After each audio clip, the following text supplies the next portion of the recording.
Shalom, Bapak Ibu dikasih Tuhan Yesus. Halo, halo, halo, halo, halo. Ya, kayaknya masih pada capek ini loh ya. Iya, kayaknya masih pada capek. Namun saya percaya di dalam saat kita boleh ada dalam kelelahan dan keletihan, ada satu sukacita yang kita dapat. Ya, terima kasih kemarin untuk seluruh jemaat. Sekali lagi, ya, yang sepuh-sepuh ya, waduh Bu Yeni tetap semangat meskipun situasinya kemarin sempat hujan, juga Bu Andrea juga, Mbak Tanti semuanya ya, kita semuanya ada dalam pelayanan yang tadi dikatakan Mas, itu adalah pelayanan diakonia kita yang pertama ya. Tadi ada yang pertama, salah satu fungsi gereja ataupun fungsi daripada persekutuan. Di samping diakonia ada koinonia atau persekutuan, dan yang terakhir adalah yang paling pokok karena ini menyangkut amanah agung. Apa itu? Yang dinamakan dengan marturia, atau kita harus mengabarkan Injil.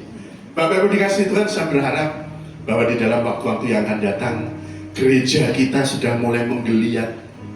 Gereja kita sudah mulai ada satu tim, ya, dimana kita sekarang sudah boleh untuk berlatih. Berlatih untuk apa? Berlatih untuk mendelegasikan kepemimpinan saya. Jadi jangan seperti Musa, ya. Musa itu apa-apa diayai dewi, Pak.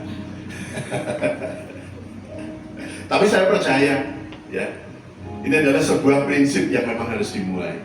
Dan pada saat Musa bertemu dengan mertuanya Yitro, dan Yitro inilah yang memberikan nasihat untuk dia. Karena sesungguhnya di dalam perjalanan daripada kepemimpinan Musa sebagai seorang leader yang luar biasa, selama hampir 40 tahun dia tidak pernah ngeluh. Tetapi Tuhan boleh izinkan untuk bertemu dengan mertuanya, ya, yang bernama Imam Yitro. Dan Imam Yitro saat itu mengingatkan kepada Musa, apakah engkau akan mampu untuk bisa memimpin sedemikian bangsa ini yang sedemikian besar? Bangsa yang begitu rumit dan begitu kompleks permasalahan-permasalahan yang mereka hadapi, Bapak Ibu ya. Sehingga pada saat itu Musa boleh tersadar, dan kemudian dia boleh untuk memanggil tua-tua Israel, ya, yang saat itu jumlahnya cukup banyak dalam setiap suku, sehingga semua dikumpulkan ada 70 orang, dan mereka boleh berdoa, dan Musa berdoa untuk satu hal yang apa? Dia meminta sedikit kewibawaan roh dari Tuhan untuk diberikan kepada panatua, kepada panatua, kepada panatua ini.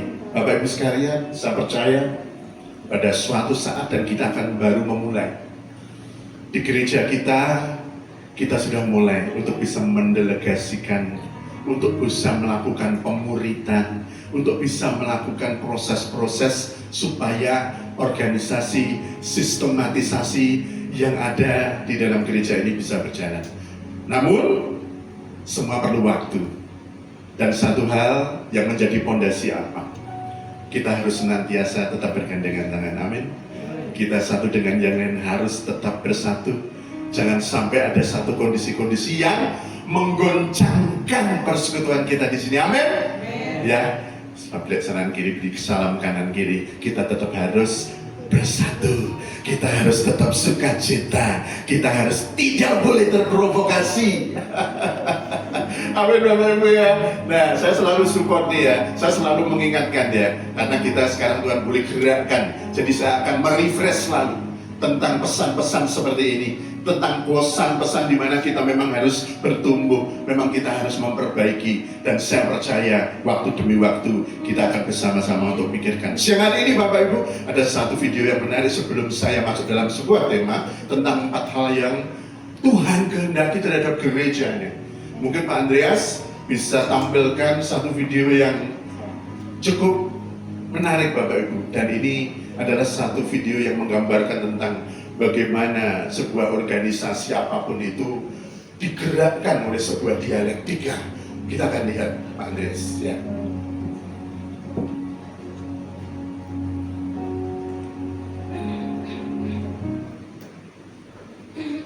Saudara bisa menangkap arti ataupun makna dan pesan moral daripada video, ya, ya. Ini adalah satu gambaran mengenai sebuah organisasi ya. Dimanapun dan apapun bentuk daripada sebuah organisasi. Baik organisasi sosial, juga organisasi pelayanan seperti tempat kita. Yang sekarang ini tengah kita jalani bersama. Kita boleh mengingat apa yang tadi dikatakan, ataupun menjadi gambaran untuk semuanya. Dan dikatakan demikian, bahwa dalam setiap organisasi, kondisi tipologi natur dari 4 sifat atau tipe daripada orang yang ada dalam sebuah organisasi, itu ada 4 tipe ini tadi Bapak Ibu ya. Dan itu adalah sesuatu yang diterima dalam sebuah kondisi organisasi. Persoalannya sekarang adalah bagaimana seorang leader atau seorang pemimpin bisa melakukan sinergi, bisa menjaga keseimbangan, bisa melakukan proses untuk mentransformasi. Ini adalah tugas daripada seorang leader. Dan saya percaya pada saat sekarang ini kita sedang memulai juga. Gereja ini akan semakin lama diberikan tanggung jawab yang lebih besar. Dan saudara juga sekarang untuk dilatih menjadi seorang pemimpin. Artinya apa? Saya juga menyadarkan bahwa kelak kemudian saudara akan ada dalam tanggung jawab yang saat ini ada pada pundak saya sebagai seorang leader dan pemimpin di sini. Dan semuanya akan lebih banyak lagi pemimpin-pemimpin baru yang harus saya cetak di dalam organisasi ini. Karena apa? Kalau saya menjadi one man show, maka sebagai seorang leader dalam sebuah organisasi, boleh dikatakan saya gagal untuk memimpin perahu daripada pelayanan ini. Jadi Bapak Ibu, saya berdoa kepada Bapak Ibu dan semua sekalian, untuk kita semuanya di dalam organisasi pelayanan di tempat ini, semuanya ada dan tetap semangat untuk kita saling terbuka, untuk memberikan masukan, untuk berdiskusi, dan pada suatu saat kita juga harus melakukan satu evaluasi, satu fellowship, satu hal yang harus membuat segala sesuatunya akan menjadi lebih baik, menjadi lebih maju lagi, menjadi lebih bagus lagi. Dan ini adalah perlu waktu dan semuanya memerlukan proses. Amin Bapak Ibu. Saudara siap untuk dibentuk menjadi pemimpin baru di tempat ini? Amin. Siap? Betul ya? Besok pada saat Paskah Mbak Tanti jadi ketua panitia siap? Lah kan kesanggupannya gitu, betul ya? Lah kalau kemarin Mbak Iis sudah ready ya, luar biasa. Ini satu latihan pertama buat Mbak Iis, luar biasa yang dikerjakan kemarin ya. Itu hal yang luar biasa bagi saya. Dan kalau misalnya sekarang tidak ada di tempat ini yang semuanya boleh menolak atau merasa inferior, ya semuanya harus diberikan tanggung jawab. Dan semuanya yang memang berkenan untuk maju, tempat dan forum pelayanan di tempat ini terbuka untuk Bapak Ibu dan Saudara sekalian. Beri kemuliaan untuk Tuhan kita Yesus Kristus. Bapak Ibu, ya kita bicara mengenai organisasi tadi dikatakan ya, ada beberapa tipe orang yang secara natur karakternya ada dalam organisasi. Yang pertama adalah tipe yang memang naturnya sudah leader, sudah seorang pemimpin Mbak Desi. Bisa terlihat ya. Jadi bagaimana dia seorang leader? Seorang leader itu adalah inspirator. Seorang leader itu dalam keadaan baik dan tidak baik, dia harus tetap tersenyum. Betul Tante ya? Enggak ya? Meskipun lapar juga, kesel juga sebenarnya. Tapi seorang kapten tidak boleh mengkhawatirkan kapalnya, Pak. Betul Mas Adia? Kalau perlu kapalnya tenggelam dulu, semuanya harus selamat, maka kapten yang terakhir Mbak Desi ya. Ya, artinya kaptennya juga harus selamat, maksudnya gitu ya. Bukan berarti nggak selamat. Tetapi inilah sebuah ciri. Bagaimana Bapak? Sebenarnya Bapak Ibu Saudara siapapun mempunyai potensi mengenai leadership, mengenai kepemimpinan. Itu ada. Hanya bagaimana kita mengembangkan potensi, kemauan, dorongan, dan apa? Dan lingkungan dan komunitas yang tepat untuk semuanya bisa mengembangkan karakter dari Bapak Ibu. Jadi saya berharap adik-adik semuanya yang paling kecil pun itu yang paling belakang, dia sudah mulai diperkenalkan untuk punya mental apa ya, untuk punya mental ya, di depan umum sudah dilatih sama Hani ini selalu ya, supaya dia punya mental. Itu luar biasa, itu memang penting sekali. Sudah sejak kecil dia sudah bisa untuk mempunyai tanggung jawab public speaking, dia mempunyai tanggung jawab individu. Ya, semuanya, teman-teman juga, anak-anak semuanya, cewek-cewek semuanya ditamborin, teman-teman musik semuanya. Saya percaya kita semuanya mempunyai bakat dan natur sebagai seorang pemimpin, karena saat hari ini kita semua boleh berkumpul bersama. Yang kedua, Bapak Ibu, kalau ada seorang pemimpin, maka di dalam organisasi yang kedua tentu ada komponen yang dinamakan dengan partisipan, ataupun orang yang mengikuti daripada dan pendukung daripada sebuah komunitas. Kalau saya berdiri di tempat ini, Bapak Ibu ya, dan saya ternyata tidak ada partisipan, tapi puji Tuhan, selama hampir 3 tahun Hineni Presenter ini berdiri, saya selalu ada bersama dengan orang-orang yang selalu saya kenang ya. Ada Pak Andreas di awal, ada Ibu Andreas, ada Vincent, ada Bayu. Ya, yang saat ini boleh ada, sejak awal ada mereka. Dan mereka tahu dan menjadi saksi daripada perjalanan Hineni. Hingga hari ini kita nggak pernah ibadah, tapi kita sendirian ya Pak Andreas ya. Betul Pak ya? Jadi selama waktu 3 kali 365 hari, Tuhan itu begitu baik Bu. Jadi nggak pernah pada suatu saat kita melakukan perintisan, tiba-tiba saja yang ada cuma kita sekeluarga sama keluarga Pak Andreas sekeluarga. Ternyata 365 kali 3 itu tidak pernah terjadi. Jadi dalam setiap waktu yang Tuhan berikan dalam pelayanan selalu ada Mas Ari. Jadi kalau yang itu enggak misalnya enggak muncul boleh berkenan, yang itu tiba-tiba juga hadir, wah puji Tuhan, seneng banget gitu ya Pak Andreas. Ini nanti kita seperti komsel ya, enggak Pak, nanti kan juga hadir, betul Bapak Ibu. Tapi ini adalah sesuatu yang saya ingat, sesuatu yang ajaib yang Tuhan kerjakan di dalam pelayanan di tempat ini.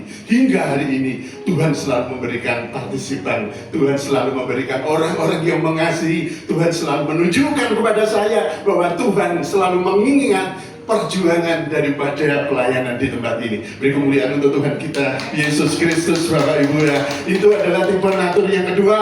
Kemudian tipe natur yang ketiga Bapak Ibu, dalam satu organisasi ada tipe orang yang sifatnya adalah sifatnya penentang Mbak. Tapi ini saya bilang penentang itu saya mengambil sisi positif bisa negatif. Karena kalau saya sebagai leader, tidak ada orang yang selalu mengingatkan saya, seperti Bu Joko misalnya, ya. Ini adalah satu keseimbangan yang saya butuhkan. Karena kenapa saya dulu ada dalam kondisi karakter saya seperti sekarang, Mas? Mungkin dari sisi intelektual, mungkin dari sisi pengalaman, mungkin saya lebih dari Bu Joko. Tapi saya selalu katakan, ada satu karakter yang Tuhan izinkan menjadi pelengkap untuk hidup saya. Dan saya bersyukur. Sudah berapa Bijoko kita? Tahun berapa kita menikah? Berarti anak-anak sudah 29 tahun Bijoko ya? 29, lebihnya 3 tahun Mbak. Dan saya bersyukur Tuhan memberikan penolong saya. Ya, saya sangat bangga karena apa? Tidak ada orang yang hebat kalau tidak ada wanita yang hebat. Beri kemuliaan untuk Bijoko ya, Bapak Ibu ya. Ya, betul enggak? Beri kemuliaan untuk Bijoko. Ya, karena saya sangat bangga. Ini adalah satu hal di mana kalau misalnya ada beberapa hal dan pendapat, anak-anak udah biasa kalau saya dengan Bijoko. Tapi di dalam forum ini saya mengatakan bahwa saya mengambil sisi yang positif, Pak. Ya, karena ada hal-hal yang memang dalam pribadi saya begitu toleran. Saya ini begitu egaliter sekali. Saya itu kalau dicolke mungkin ya Bapak Ibu bisa nggak pulang seminggu Bu. Ya ngurusi orang lain, ngurusi urusannya orang. Kalau dulu saya pernah di lingkungan yang lama itu di Kloder jadi RT Mas Heri. Jadi RT itu hampir seumur hidup, kalau saya nggak pindah mungkin saya tetap RT Bapak Ibu ya. Sampai kemudian saya mau diminta jadi RW, akhirnya saya pindah Bapak Ibu ya. Itu saya hampir 6-7 tahun. Dan selama itu Bapak Ibu, yang namanya RT sama RW, saya pernah dan sering ada satu hal saya ditentang oleh Bu Joko. Kamu itu ngurus orang lain sak kampung tuh nggak pernah pulang sampai malam, ya kan? Sementara anak istrinya di rumah, istrinya mungkin masuk angin, ya wis kalah sama RT. Ada yang ngurusin dia, yang bikin pos ronda gitu ya. Mungkin dari jam 1, jam 2 nongkrong di sana. Loh betul ya, nalurinya kita ya Mas Heri. Tapi itu betul. Saya pada saat itu saya berdebat. Saya merasa loh ini kan yang namanya kita sebagai ketua lingkungan harus begini. Tapi saat ini Bapak Ibu, Ada satu yang memang harus menjadi moral restraint namanya ya. Harus ada satu penentang. Jadi kalau di dalam kehidupan saudara pribadi ada penentang, amin. Kalau di dalam organisasi gereja ini ada tipologi seorang yang penentang, Pak Joko harusnya enggak gitu dong, gitu ya. Ada yang gitu di sini enggak ada, Pak. Enggak ada. Ya semuanya manut-manut, Pak Bis ya. Ya. Tapi saat siang hari ini saya mau katakan pada Bapak Ibu Saudara, saya mengambil sisi positif karena itu adalah natur dalam organisasi. Jadi kalau ada orang, Pak Joko begini, Pak Joko saya punya pendapat lain. Dalam pandangan organisasi saya, itu saya perlukan. Itu kita perlukan di dalam organisasi ini. Jadi Bapak Ibu sekalian, tetap pada naturnya, tetap pada keterbukaannya. Yang penting penentangan ini adalah penentangan yang bertanggung jawab. Betul ya Bapak Ibu ya. Yang terakhir apa? Tipologi yang keempat adalah tipe penggerutu. Wah, pikir enak banget kalau yang gitu ya. Kalau diminta untuk datang rapat diam, ya ditanya bagaimana, udahlah baiknya gimana Bu Is, oke lah misalnya, wes manut baik, ya seperti itu ya. Tapi kemudian apa? Untuk bukan saya yang ngomong loh ya. Tapi ini bukan di sini loh Bu ya. Ini keadaan di luar sana. Kalau di sini nggak ada, ya tidak ada. Nah, saya percaya saat ini betul loh, nggak ada loh tante, nggak ada, betul ya.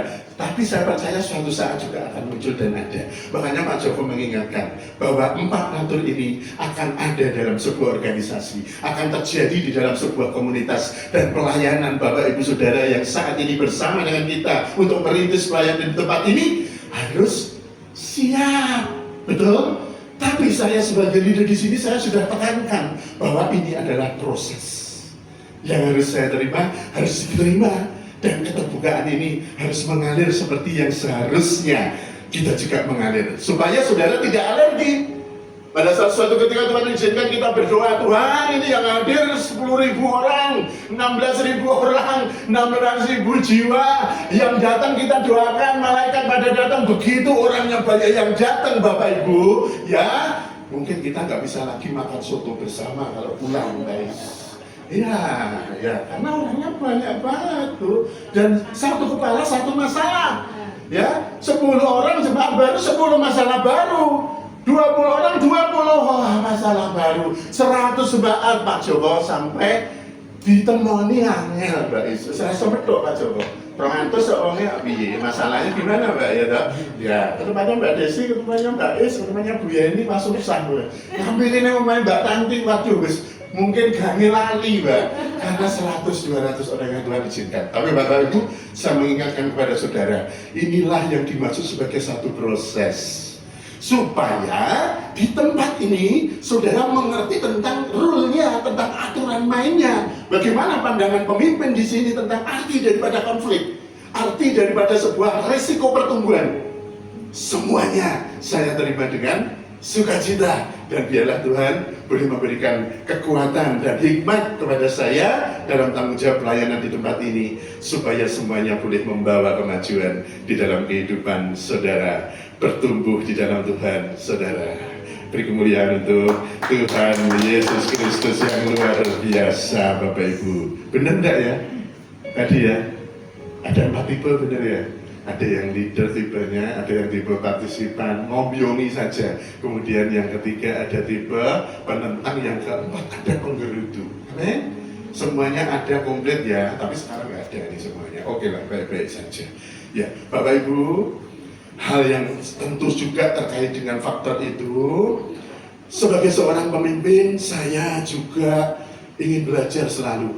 Bila ada sesuatu yang dirasa kurang, segala sesuatu yang dirasa memang diberikan masukan, saya secara terbuka, saya akan mendengarkan dengan penuh sukacita segala sesuatu yang Bapak Ibu Saudara saat ini boleh ada dan berikan kritik pada saya. Ya, dia mau pulang dulu ya.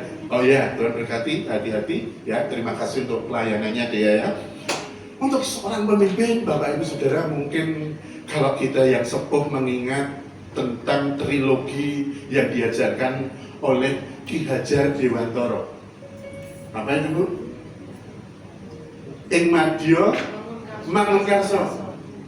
Ing ngarsa sum tulodo, ing madya mangun karso, tuturi. Aduh, ngerti dia sekarang. Coba diulangi ya. Ya, yang pertama apa? Pertama, ing madya. Oke, tahu ya tante ya? Tahu nggak? Ing madya mangun karso. Tahu ya? Bukan Mbak Karso yang ada di yang jualan ayam goreng, bukan loh tante ya. Jadi ing madya mangun karso. Yang kedua, ing ngarsa sing tulodo tadi, ya dah. Terus ing madya mangun karso. Di tengah mangun karso. Kalau di belakang tuturi Handayani, bukan Mbak Handayani yang ada di Baturan. Ya, jadi ini tuturi Handayani. Apa maknanya sebagai seorang pemimpin kalau saudara sekarang jadi embrio pemimpin? Yang pertama, kalau saudara ada di paling depan sebagai pemimpin, sekarang paling depan tadi, betul ya? Kalau paling depan itu ing ngarsa sum tulodo itu apa? Tahu nggak Vincent? Tulodo, itu bahasa Jawa ora? Ayo, apa Vincent? Ing ngarsa sum tulodo. Tahu nggak Vincent? Kalau di sini tahu nggak ing ngarsa sum tulodo? Tahu? Kalau jadi pemimpin itu di depan harus memberi teladan, betul Mbak ya? Jadi meskipun tadi dikatakan saya yo lapar yo pegel ya, tapi seorang pemimpin harus senyum. Betul kan ya? Kayak contoh. Loh, kalau pemimpinnya sendiri sudah melokro, ya toh ya. Terus piye? Betul ya? Iya enggak? Betul enggak? Perannya penting tidak di dalam organisasi. Kalau seorang pemimpin itu influencer. Iya, saudara itu menjadi satu energi untuk yang ada di belakang saudara. Kalau Anda jadi pemimpin sudah lemes, ya bagaimana orang yang di belakang saudara? Betul ya? Orang yang takut nengok ya keroan, sama saja. Ya, tahu hasilnya. Ya, kalau kemudian tadi dikatakan kalau di depan ngarsa sum tulodo, ing madya itu berarti di tengah ya. Ya. Ing ngarsa sum tulodo, di depan memberikan contoh. Ing madya mangun karso. Apa itu? Di tengah membangun motivasi. Jadi kalau suatu saat saya seperti kemarin dipimpin sama Bu Ketua Mbak Iis ya, saya di sana kan juga salah satu bagian dari tim nih ya, meskipun penasehat ya. Jadi sama, kalau misalnya dikatakan bangunnya jam 5, saya didodok-dodok setengah 6 udah bangun. Benar ya Pak Is ya? Wah iya, setengah 6 bangun ya. Bu Joko masih kriuk-kriuk, aduh jam bener, apa ya bener nih anak-anak mau datang jam 5 pagi. Ternyata setengah 6 datang bener Bu ya. Dodok-dodok, waduh. Ya toh, sampai saya dilokis sama Mbak Tanti. Mbak kok cendak, bener ya? Ini kaya gitu kaya Pak Joko, lah kaya siapa, kaya Ronaldo, ya. Nah, karena apa Mbak? Saya bilang Mbak, saya itu jam setengah 6 nggak leren, mesti dodoki Mbak Desi loh kalau Mas Hari. Waduh, sama Mas Hari. Wes, nah saya sudah mulai mindahi meja semuanya, hidupin ini semuanya, hidupin. Betul ya? Sampai gampangannya nggak leren sampai kita berangkat Bapak Ibu. Tapi inilah kalau saudara kelak juga ada di posisi saya harus di tengah pun membangun motivasi kan? Ya, saya juga kelihatan sangat semangat gitu ya, meskipun kayak pemain bandaran, nggak masalah Bapak Ibu ya. Tapi ini memberi contoh, ya. Dan Anda, energi itu diperlukan di dalam satu organisasi. Yang terakhir adalah tuturi Handayani. Kalau saya harus ada di posisi belakang, ya, pada suatu saat harus dipimpin pun oleh satu orang lain yang menjadi leader, maka di belakang pun saya harus memberi dukungan, betul ya? Jangan kalau sudah biasa di depan, duduknya di depan, duduk di tengah saja geruntel Bu. Ya, ada banyak atau sedikit yang begitu? Sudah banyak, apalagi jika ini buli dewe Mas. Ya, masa ada mobil kan buli dewe geruntel Mbak, betul ya? Masa aku gembala, aku yang buli dewe, ya? Kudunya aku kan ya sing nganggo mobil sing arep dhewe, sing apik dhewe, sing nganggo AC, betul ya? Iki mosok seneng aku malang kae bocah-bocah kae kok piye ya. Nah, kata, lah aku ya sing donga ya aku, kok sing tombol ya aku, mosok aku dikene sing mburi dhewe Bapak Ibu glundel. Ya, tapi ini real ya. Ini terbeso memang ya. Tapi ini adalah sesuatu yang menggugah Saudara. Ini sesuatu yang kita supaya enteng memahami satu realita. Tapi ini adalah realita. Ya, dan saya mendisklaimer selalu, saya ngomong seperti ini tuh bukan ngomong tentang siapapun ya, tapi kita ngomong tentang saya dan ngomong tentang organisasi di tempat ini dan ngomong pelayanan di gereja kita. Karena apa? Saya mengasihi saudara, saya mengasihi pelayanan di tempat ini, saya mengasihi gereja ini, dan saya mengasihi Tuhan pasti supaya kita semuanya boleh bertumbuh di dalam Kristus Yesus. Ini kemuliaan untuk Tuhan kita yang luar biasa, Bapak Ibu ya. Ada 4 hal ya yang harus Tuhan kehendaki terhadap gerejanya. Bapak Ibu, ada 4 hal yang Tuhan kehendaki terhadap gerejanya. Saya mau kasih saran dulu, saya mau kasih pengertian dulu. Apa sih sebenarnya pengertian daripada gereja? Apakah gereja itu hanya sesuatu yang terkait dengan sebuah tembok yang tinggi atau tempat gedung-gedung tertentu? Tidak ya. Jadi gereja itu pengertiannya ada 2, Bapak Ibu ya. Secara fisik memang adalah gedung yang kita pakai untuk ibadah. Kemudian yang kedua ada asal kata Yunani yang menyatakan bahwa asal daripada gereja adalah eklesia. Apa itu eklesia? Eklesia dalam bahasa Yunani ini adalah artinya orang yang dipanggil keluar. Kalau saudara mau tahu. Dari apa? Dari orang pada umumnya dalam kehidupan berdosa, dalam kehidupan secara masyarakat duniawi, saudara dipanggil keluar dari komunitas. Untuk apa? Untuk dipilih. Tugas saudara yang paling utama apa? Seperti semangat slogan di ini, apa? Chosen to be the godly witness. Apa itu? Saudara dipanggil keluar untuk menjadi saksi-saksi akan pekerjaan Tuhan yang terjadi dalam kehidupan saya dan saudara, untuk menceritakan kepada siapapun, dimanapun engkau bertemu dengan orang, supaya apa? Supaya lebih banyak lagi orang boleh mendengar berita keselamatan tentang Yesus Kristus. Ini maknanya Bapak Ibu. Jadi kalau saudara yang saya ini sekarang duduk bersama dengan saya, saudara adalah orang terpilih. Saudara sudah dipanggil karena eklesia itu menuju kepada Bapak Ibu Saudara. Dan saya secara pribadi juga gereja itu sendiri. Ngerti ya, Lara ya? Jadi gereja itu bukan yang ada di jalan sana, bukan yang ada di kampung itu, bukan yang ada di Mojosongo, bukan ada yang di Bibis, bukan. Ya, tapi gereja itu adalah tubuh kita ini loh. Diri kita ini loh yang sudah dipanggil keluar untuk menjadi apa? Menjadi saksi kemuliaan perbuatan Tuhan yang ajaib, kasih Tuhan yang harus kita beritakan kepada setiap umat manusia. Kita ada di dalam 4 hal yang Tuhan kehendaki terhadap gerejanya. Sekarang saudara paham, gerejanya adalah saya dan saudara, utamanya termasuk gereja kita di Ineni Praise Center ini.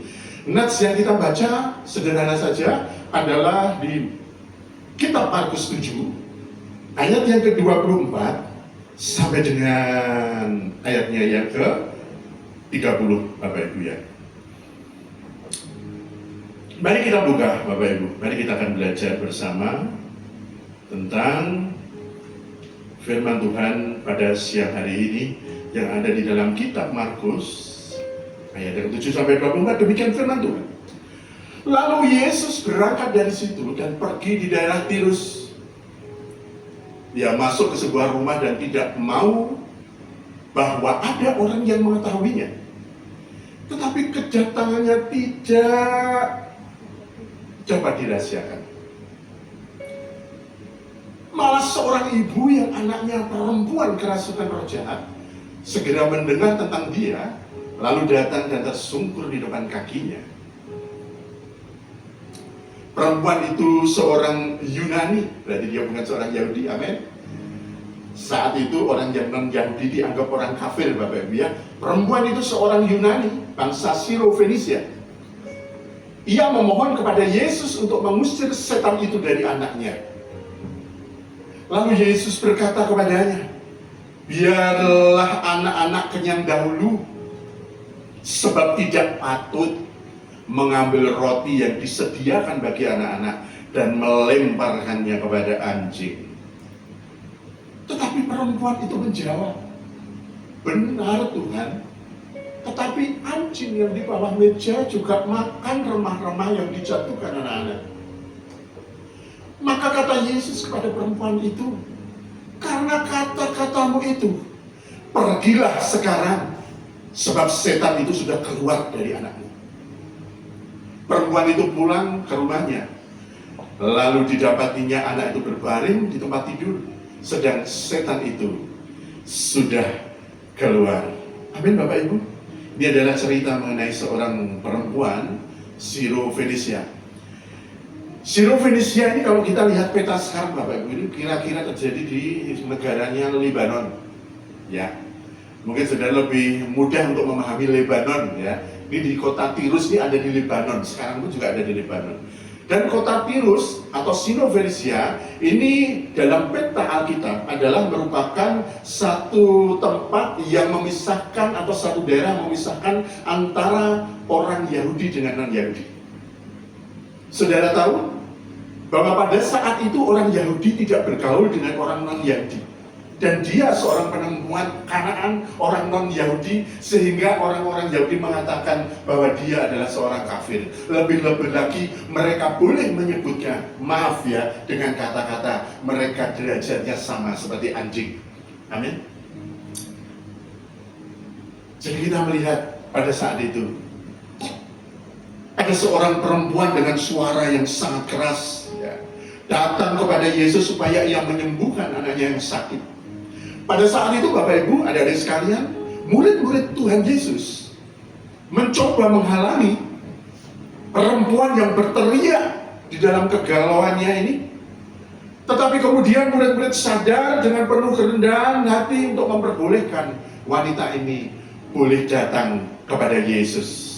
Saudara tahu, pada saat dia bertemu dengan Yesus, dengan penuh kerendahan hati, dia menangis, dia sujud tersungkur di kaki Yesus. Dia benar-benar berharap untuk apa yang menjadi kesulitan di dalam hidupnya. Dia ingin supaya anaknya segera sembuh oleh pertolongan Yesus. Tetapi saudara bayangkan, pada saat itu dia mengalami beberapa situasi kendala untuk hadir pun. Dan pada saat dia boleh bertemu dengan Yesus yang penuh kasih itu, Yesus pun terlihat juga cuek Bapak Ibu ya. Dan kemudian ada satu perkataan bahwa tidak baik untuk memberikan makanan dan diberikannya kepada anjing. Saudara tahu apa yang menjadi keistimewaan daripada wanita Sirofenisia ini? Yang pertama saudara amati adalah perubahan watak atau karakter. Bagaimana pada saat dia begitu keras ya, karena latar belakang budayanya memang seorang yang menyembah berhala. Mereka adalah orang-orang kafir ya, mereka orang-orang yang tidak punya kesalehan, dan mereka hidup jauh seperti dalam kearifan dan kesalehan orang Yahudi. Artinya bahwa mereka adalah orang-orang yang berdosa Bapak Ibu ya. Jadi yang pertama saudara perhatikan adalah ada perubahan watak atau karakter dari perempuan ini saat dia bertemu dengan Yesus. Kemudian yang kedua, ada kerendahan hati pada saat dia boleh bertemu dengan penolongnya ini. Kemudian yang ketiga, dia tidak mudah untuk sakit hati. Dan yang keempat, dia tidak mudah putus asa untuk berharap pertolongan daripada Tuhan. Bapak Ibu, adik-adik sekalian dikasih Tuhan, perubahan watak atau karakter dari wanita Sirofenisia ini saat dia datang dalam keangkuhannya, tetapi kemudian setelah dia berjumpa dengan Yesus, hatinya boleh diubahkan untuk menjadi lembut. Ada beberapa kisah di dalam Alkitab yang kita boleh tahu tentang bagaimana orang-orang yang bertemu dengan Yesus dan dia diubahkan watak atau karakternya. Salah satu yang populer adalah tokoh yang bernama Zakheus. Ini ada di dalam kitab Lukas 9 ayat 1-10.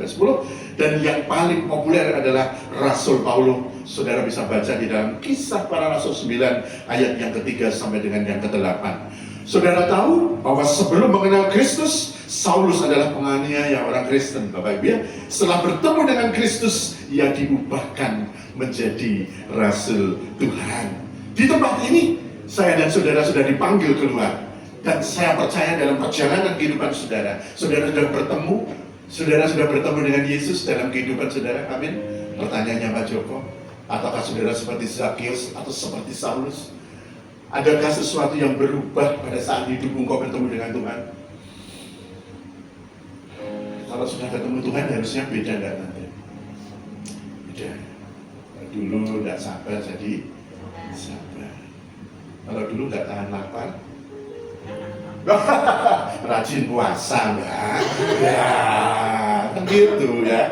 Kalau dulu kita sering menggerutu, maka kita ucapannya penuh syukur.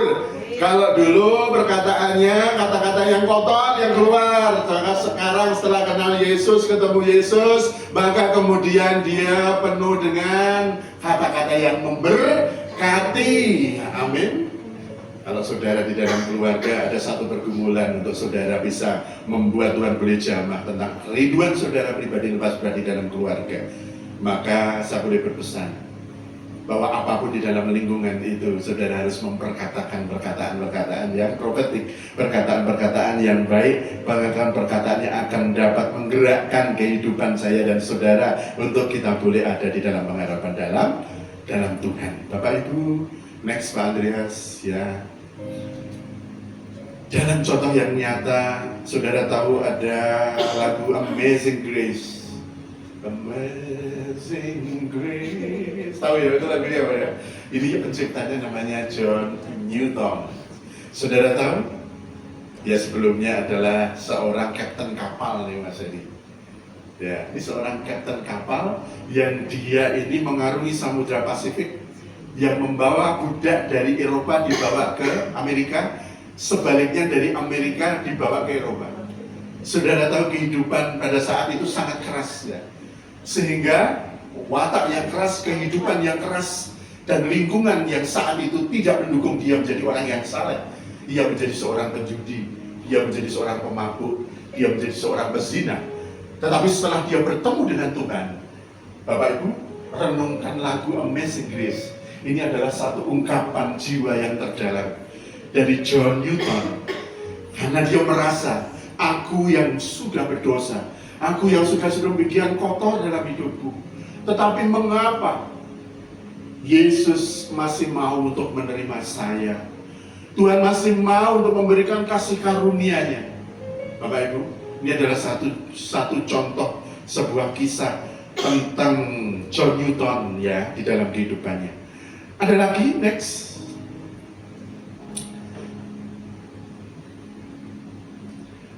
Ada beberapa gereja yang di sini dikatakan Bapak Ibu ya, yang mengalami perubahan watak atau karakter dari yang tidak baik menjadi baik.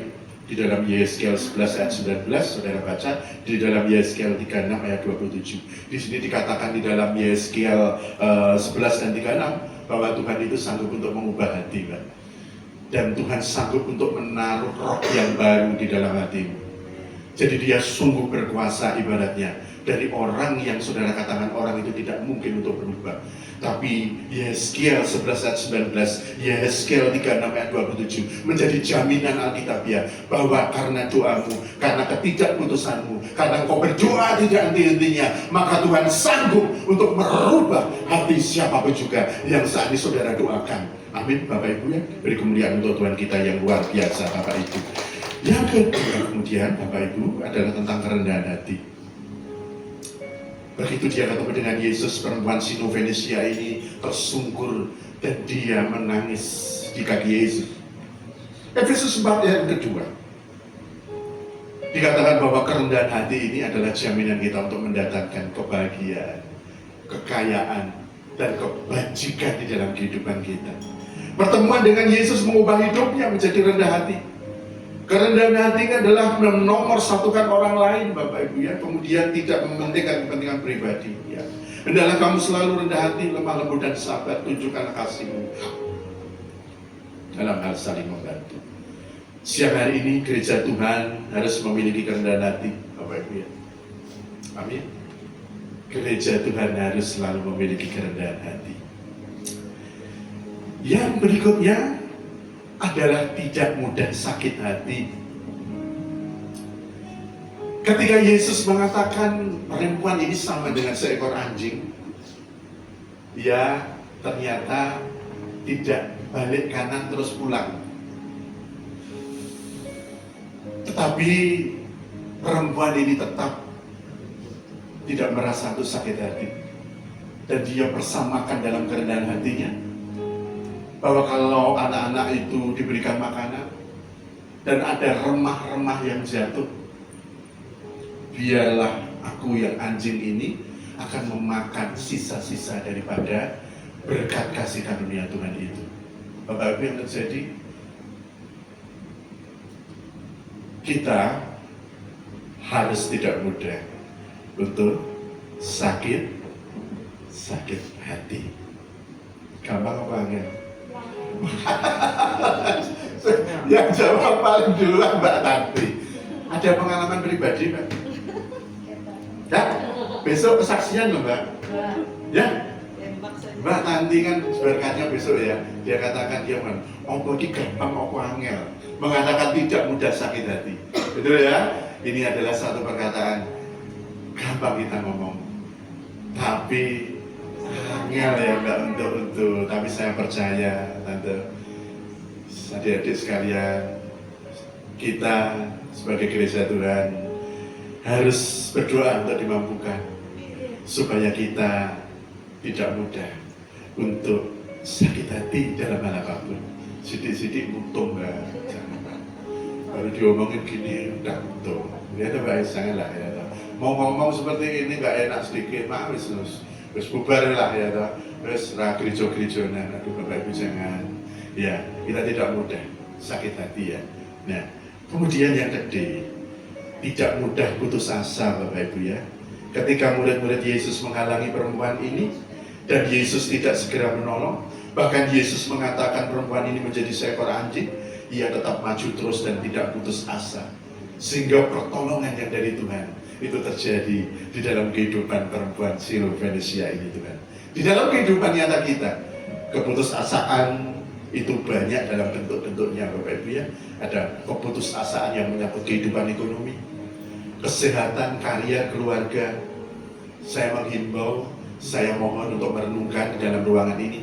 Mari kita bersama saling dukung, kita saling kuatkan satu dengan yang lain, karena kita percaya janji Tuhan di dalam hal ini akan nyata dalam kehidupan saya dan saudara. Ada beberapa contoh orang yang tidak mudah putus asa. Saudara yang senang KFC, ini paling populer ya. Siapa yang sering nongkrong di KFC? Senang ya tadi ya? Wow, ini sama Olive. Ini juga Mbak Desi, ini biasanya sering nih ya. Ya, sering nggak ke KFC? Ya, KFC sering? Ya, saudara tahu KFC ini siapa yang mendirikan Bapak Ibu? Ini namanya Kolonel Harlan Sanders. Ini ya. Ini pada saat mendirikan restoran ini, saudara tahu usianya sudah sepuh lah ya, sudah usia di atas 60. Ya, dia tahun 30 tadi, 9 September tahun 1890. Dia lahir, tahun 1900 mulai masak. Tahun 1939 masakannya disempurnakan dengan 11 metode.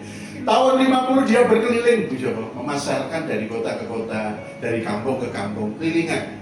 Sampai kemudian tahun 55 dia mendirikan rumah makan. Itu pun dimulai dari satu pom bensin yang di sana diberikan oleh sahabatnya dan dia diberikan konsesi untuk tidak membayar sewa. Nah, makanya dia pertama ada Harlan Sanders Restoran, ini masih ada di Kentucky. Sampai hari ini menjadi museumnya Harlan Sanders. Jadi Bapak Ibu tahu bagaimana dia dalam usia 65 tahun bahwa usia hanya soal angka. Karena apa? Kemudian KFC menjadi satu bisnis retail yang terbesar di Amerika. Saudara tahu berapa kali dia menawarkan resep pada orang-orang untuk supaya KFC ini bisa diterima? Berapa kali? Banyak sekali ya. Saya tepatnya juga tidak tahu, tapi lebih dari 1000 kali. 1000 kali. Sudah saat ini ngoplos minyak wangi berapa kali kan ditolak sama konsumen? Ya, paling ya 1, 2, 3, 10 kali ya. Oh Mbak ini kurang begini, oh Mbak kurang begitu, ya. Tapi kalau siang hari ini saudara tahu Kolonel Sanders itu sampai 1000 kali lebih loh Mbak. Nah, saya ya sudah bosen loh. Kalau Mbak wes ya, kerjanya ini mbak, wis tua ya, pensiun, mbak wis ning desa mas jadi ya, wis mulai ngangon tuku wedhus dan tante, wis beres, wis rasa bukan apa. Tapi bapak ibu, ini adalah semangat dari seorang Colonel Sanders. Berikutnya bapak ibu, ini adalah Thomas Alva Edison. Siapa tahu Thomas Alva Edison? Dia penemu apa? Coba, kamu tahu Thomas Alva Edison? Ayo, kamu mau kuliah atau? Kuliah hebat. Mau SMA ya? SMA. Diajar sejarah enggak? Wah, kita harus brainstorming dulu. Pak Joko aja yang sudah lulusan tahun 94, aku masih ingat ya, karena apa? Wah, selalu diasah, cucu muda harus diasah nih. Ya toh, calon pemimpin ya, harus biasa. Thomas Alva Edison, siapa? Hah? Siapa bayi yang ngerti? Siapa dia? Bola lampu ini loh, yuk. Bola lampu pijar. Ya, saudara tahu Thomas Alva Edison ini pada usia 7 tahun, usia 4 tahun belum bisa bicara, tante. Jadi orang tuanya nggak tahu ini anak ini bisu atau bisa ngomong atau enggak. Akhirnya kemudian dia sekolahkan umur 7 tahun. Ya, sudah telat, harusnya PAUD 5 tahun, tapi 7 tahun. Di 7 tahun dia di sekolah, gurunya mangkal, bingung, nggak sanggup lagi. Karena apa? Anaknya aneh, bilang. Terlalu banyak, dikatakan autis boleh, terlalu aktif, dan dia beda dengan teman-teman sejamannya.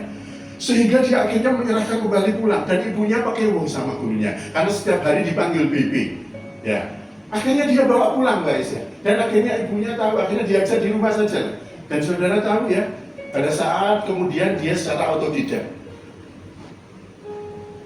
ada berapa penemuan yang akhirnya sejarah mencatat seorang Thomas Alva Edison. Ada 1026 paten Bapak Ibu, angel kita mau tahu. 1026 paten yang menjadi penemuan dari seorang yang dikatakan dari keluarga miskin dengan IQ 85, bodoh, penyakitan, infeksi pernafasan, tuli. Tapi dia tidak putus asa. Ibunya tidak putus asa. Dan dia selalu memberikan satu doa kepada, semangat kepada Alva Edison. Kemudian ada lagi satu contoh Bapak Ibu. Satu lagi ini adalah Abraham Lincoln. Sudah tahu Abraham Lincoln?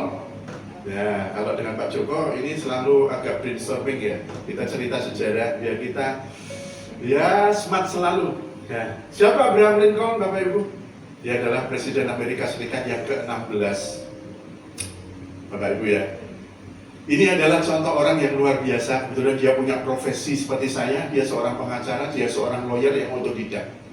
Saudara tahu pada masa mudanya, dia pada saat tahun 1816 dalam kehidupannya yang kelam, yang suram, yang sulit, dia pernah nggak bisa bayar kontrak Bapak Ibu, sehingga dia diusir keluarganya. Seluruh keluarganya diusir karena dia nggak bisa membayar rumah dan kontrakan.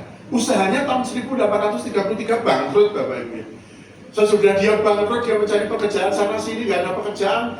3 tahun kemudian dia sakit selama 6 bulan. Sakit 6 bulan nggak kerja, situasinya nggak bisa bayar sewa, bayar rumah sakit nggak bisa, bayar dokter nggak bisa, beli obat tidak bisa, beli makan tidak bisa. Coba Anda bayangkan Bapak Ibu ya. Tahun 1838 dia gagal menjadi Dewan Legislatif. Ya, tahun 1814 dia ditolak dari pekerjaan. Tahun 1856 gagal menjadi wakil presiden, dan akhirnya tahun 1860 dia menjadi presiden Amerika Serikat yang ke-16. Saudara tahu perjalanan hidupnya? Dia adalah tipologi orang yang tidak mudah putus asa. Dalam kehidupan saudara yang berat, kalau saudara mampu melewati, maka berkatnya juga besar. Nah, ini contoh orang-orang yang seperti ini, karena ada berkat yang luar biasa. Saat engkau saat ini dalam kehidupan yang sulit, saudara harus tetap melangkah bersama dengan Tuhan. Kesimpulannya apa yang terakhir Bapak Ibu? Gereja Tuhan yang dikasihi, Hineni Presenter yang dikasihi Tuhan, saya berpesan kepada Bapak Ibu Saudara, adik-adikku, anak-anak saya yang dikasihi Tuhan Yesus, bahwa gereja Tuhan harus memiliki sifat atau karakter yang baik. Yang pertama, saudara harus berubah saat mengalami perjumpaan dengan Kristus dalam hidupmu. Kemudian yang kedua, Tuhan mengendaki yang ada dalam gerejanya, pribadi lepas pribadi ini punya kerendahan hati. Amin. Yang ketiga, saudara tidak mudah untuk menjadi sakit hati. Dan yang terakhir, tidak mengenal atau gampang putus asa.